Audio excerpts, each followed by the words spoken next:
नमस्कार, prime time special में आप सभी दर्शकों का बहुत स्वागत, अभिनंदन। मेरा नाम राहुल सौमित्र है और आज प्राइम टाइम स्पेशल में बात उस मुद्दे की जिसने एक बार फिर सियासत और समाज दोनों में हलचल मचा दी है। विवादों की धार, भोजशाला फिर एक बार। आखिर मध्य प्रदेश के धार में क्यों हिंदू और मुसलमान आमने सामने हैं? क्या ये भोजशाला विवाद की जड़ है? और कौन से पूर्व मुख्यमंत्री के बयान ने इस पूरे मामले को सियासी आग में घी डालने का काम किया है? इन तमाम सवालों को करेंगे आज डिकोड। तो चलिए शुरू करते हैं आज का प्राइम टाइम स्पेशल।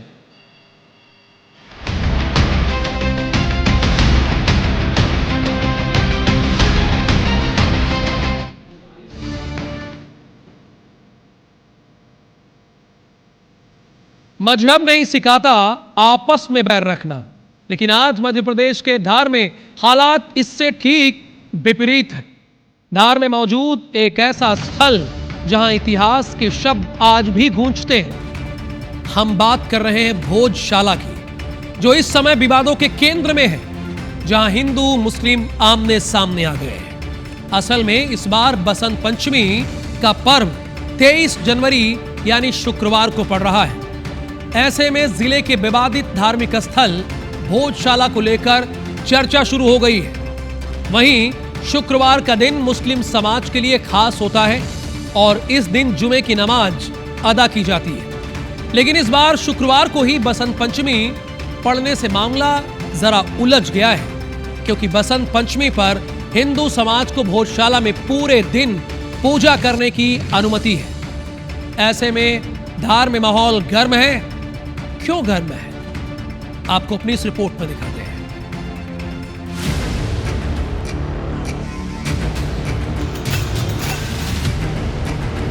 अब बस बहुत हो गया, अब सहन नहीं होती। मुस्लिम समाज का स्टैंड क्लियर है कि वो नमाज पढ़ेगा।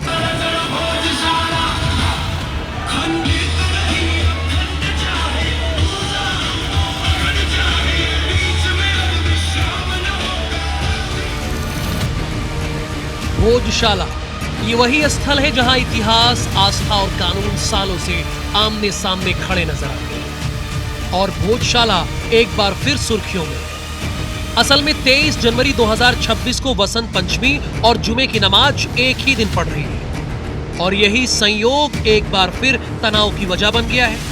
हिंदू संगठनों की मांग है कि इस दिन पूरे समय सरस्वती पूजा की अनुमति दी जाए।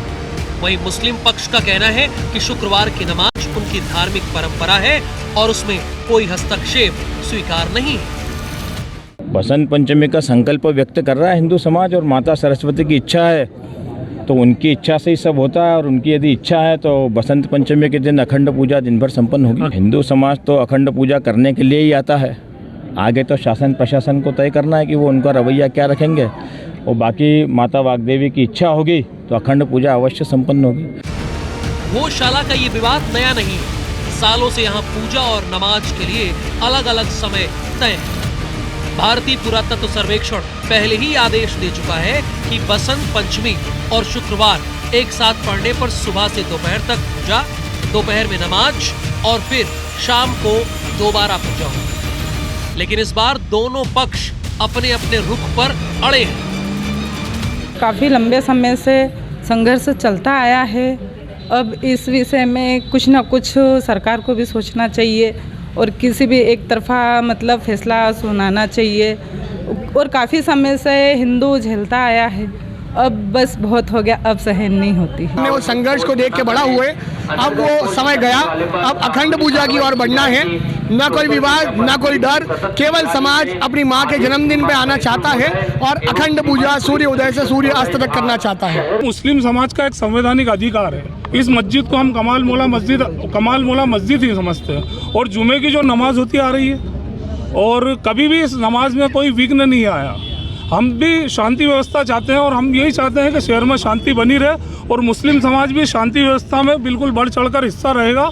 यह शहर हमारा है और यहाँ शांति बनी रहेगी। कि मुस्लिम समाज का स्टैंड क्लियर है कि वो नमाज पढ़ेगा, लेकिन नमाज सांकेतिक होगी, सीमित संख्या में होगी। इसका हमने पूरा आश्वासन दिया है प्रशासन को। नतीजा ये है कि प्रशासन अलर्ट मोड पर है। धार में अतिरिक्त पुलिस बल तैनात है। हर गतिविधि पर कड़ी नजर रखी जा रही है। मेरी अपील यही है कि कोई भी र्यूमर पे ध्यान नहीं दें। शांतिपूर्ण ढंग से हम ये आयोजन कराने में सफल होंगे, ऐसा हमारा पूरा विश्वास है।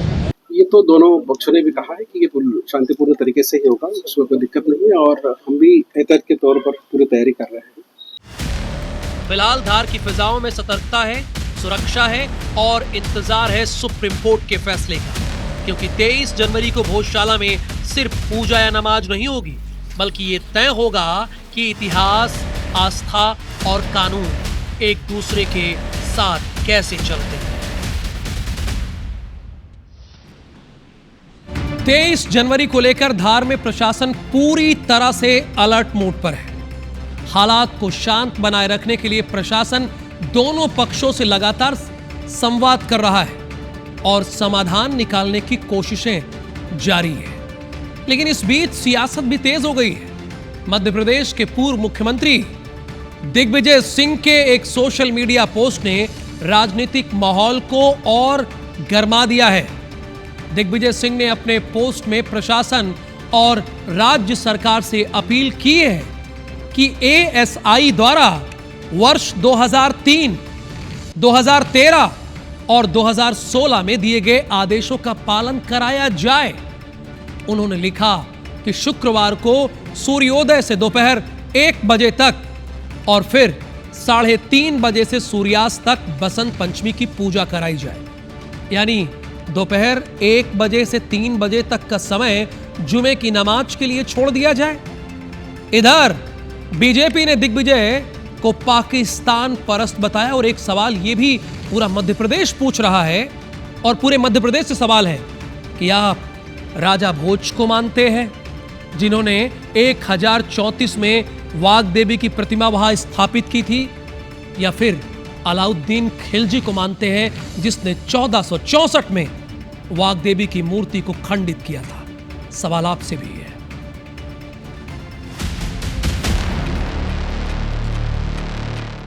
मामला अब सिर्फ प्रशासन तक सीमित नहीं रहा।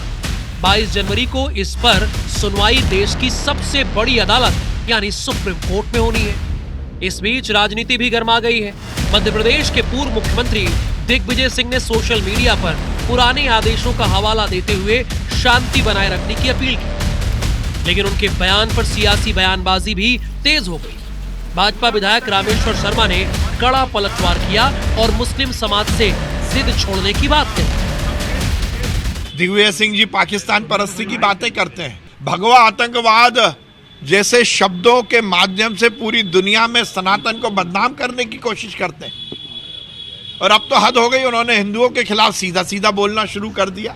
दिग्विजय सिंह हिंदू नहीं है, इसलिए वो ये बात कहते हैं। दिग्विजय सिंह जी को फारसी, इस्लाम ये जिसका ज्यादा ज्ञान है, और इसलिए दिग्विजय सिंह जी से तो हम कई बार कह चुके हैं कि वो अपना ठिकाना पकड़ लें तो ज्यादा अच्छा है। हिंदुस्तानियों को, सनातनियों को, जैन को, बौद्ध को, सिख को वो ज्ञान ना दे तो ज्यादा बेहतर है। ये भारत किनका देश है ये जानते हैं। पूजा पद्धति अलग रखो, पर हिंदुस्तान और हिंदू संस्कृति को सबको स्वीकार करना पड़ेगा। सबके पुरखे हिंदू हैं। दिग्विजय सिंह की भूल हो रही है तो वो फिर से अपने पुरातत्व और अपने पुरखों का इतिहास ढूंढेंगे तो वो भी हिंदू ही निकलेंगे। यानी भोजशाला अब सिर्फ धार्मिक विवाद नहीं बल्कि सियासत का अखाड़ा भी बन चुकी है। एक और इतिहास की विरासत, दूसरी ओर आस्था की जिद और बीच में कानून की लकीर। हर बार सवाल वही, क्या भोजशाला में शांति का रास्ता निकलेगा या विवाद फिर हावी होगा?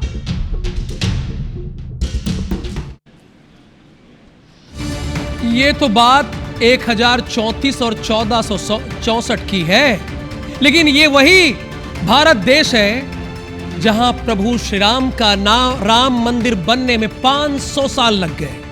सोचिए, भगवान प्रभु श्री राम की जन्मस्थली पर राम मंदिर बनने में 500 साल लग गए। कल्पना कर सकते हैं? यह है स्थिति धार की भोजशाला, जिसका विवाद दशकों पुराना है। दशकों पुराना के बजाय आप कह सकते हैं सैकड़ों पुराना। यह विवाद सिर्फ एक इमारत का नहीं बल्कि आस्था, इतिहास और अधिकार के टकराव का है। अब आपको समझाते हैं कि विवाद आखिर शुरू कहां से हुआ, इसकी जड़ क्या है। ये आपके जनरल नॉलेज के लिए भी बहुत जरूरी है, इसलिए ये रिपोर्ट भी आप देखिए।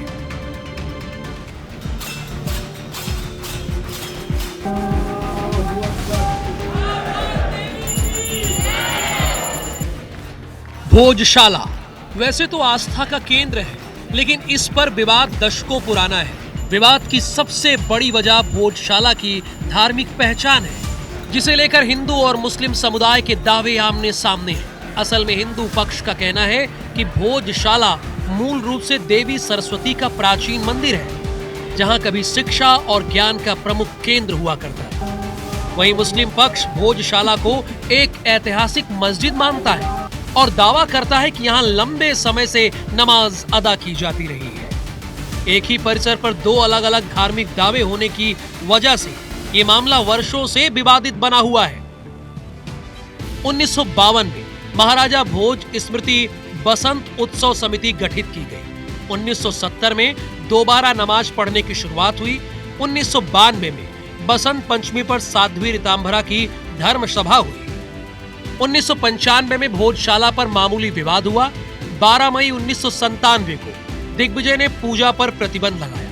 1997 भोजशाला में नमाज की अनुमति दी गई। 2001 बसंत उत्सव की पूजा पर प्रतिबंध लगाया गया। 2003 में 18 से 20 फरवरी तक तनाव भरा समय रहा। 2024 हाई कोर्ट ने ASI को वैज्ञानिक सर्वे का आदेश दिया। साल 2003 में स्थिति को संभालने के लिए प्रशासन ने व्यवस्था तय की थी, जिसके तहत मंगलवार को हिंदू पूजा कर सकते हैं और शुक्रवार को मुस्लिम समुदाय नमाज अदा करता है।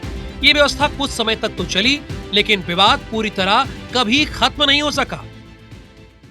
भोजशाला का इतिहास हम देखें, 2003 में जब बसंत पंचमी शुक्रवार को आई, 7 अप्रैल 2003 का ASI का एक आदेश है, जिसमें मंगलवार को हिंदू पक्ष को और शुक्रवार को मुस्लिम पक्ष को अनुमति है कि अपना पूजा पद्धति करे। पर उस आदेश में एक कमी यह है कि उन्होंने स्पेसिफिक ये नहीं करा कि अगर शुक्रवार को बसंत पंचमी आती है तो क्या होगा। उसी परिप्रेक्ष्य में जब शुक्रवार को बसंत पंचमी आती है तो ये सख्ती का माहौल शुरू होता है। साल 2024 में इस मामले ने एक नया मोड़ लिया, जब MP हाई कोर्ट ने भोजशाला परिसर के वैज्ञानिक सर्वे का आदेश दिया। इस सर्वे का उद्देश्य भोजशाला की ऐतिहासिक और वास्तुशिल्पीय वास्तविकता को समझना था, ताकि सच सामने आ सके। भारतीय पुरातत्व सर्वेक्षण की शुरुआती रिपोर्ट में मंदिर से जुड़े अवशेष और मूर्ति कला के संकेत मिलने की बात कही गई। फिर मामला सुप्रीम कोर्ट तक भी पहुंचा, जहां अदालत ने सर्वे पर रोक लगाने से इनकार करते हुए साफ किया कि रिपोर्ट के आधार पर कोई जल्दबाजी में फैसला नहीं लिया जाएगा।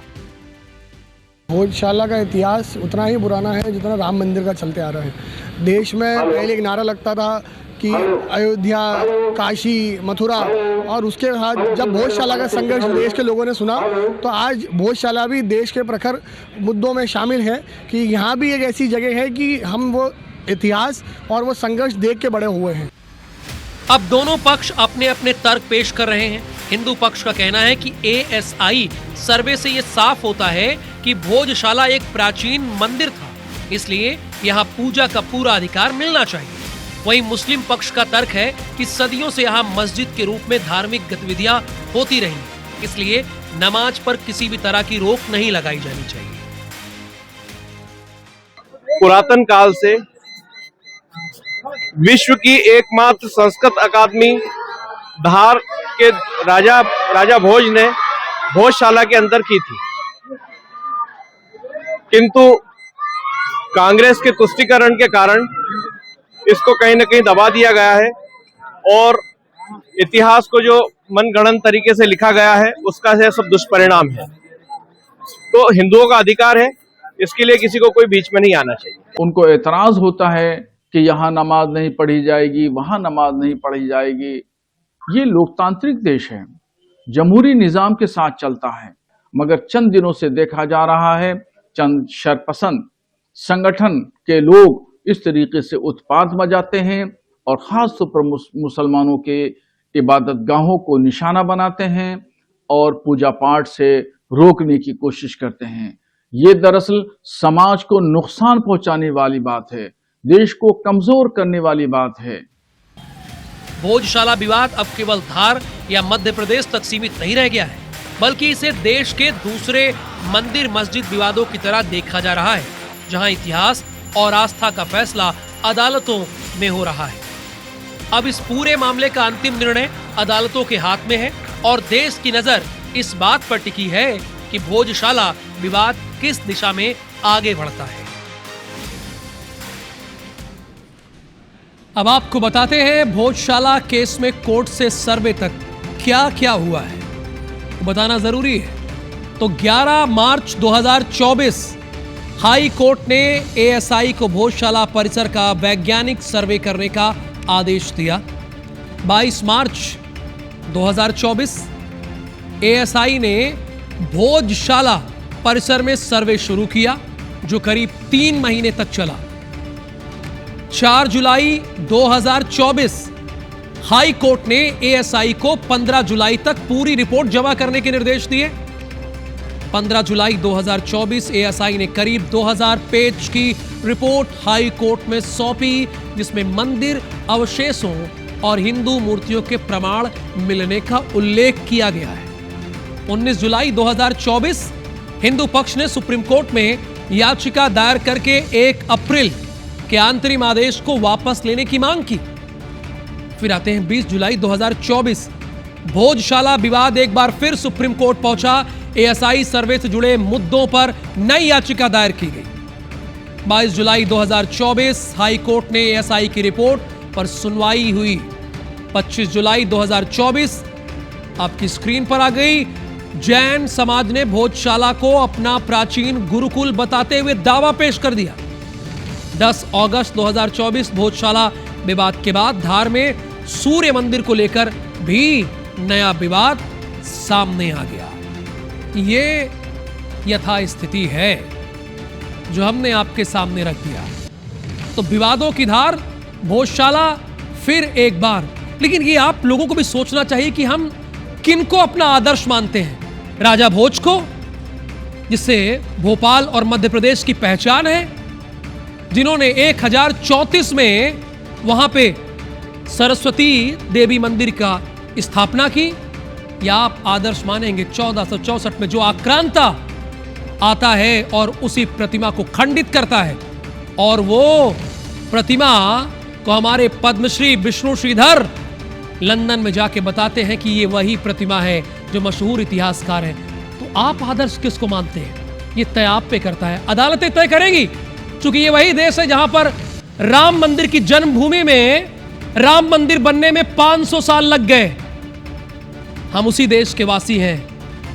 थैंक यू सो मच इस बुलेटिन को देखने के लिए, प्राइम टाइम स्पेशल को नंबर 1 बनाने के लिए। आप अपना बहुत ख्याल रखिए, लेकिन सोचिएगा जरूर। नमस्कार।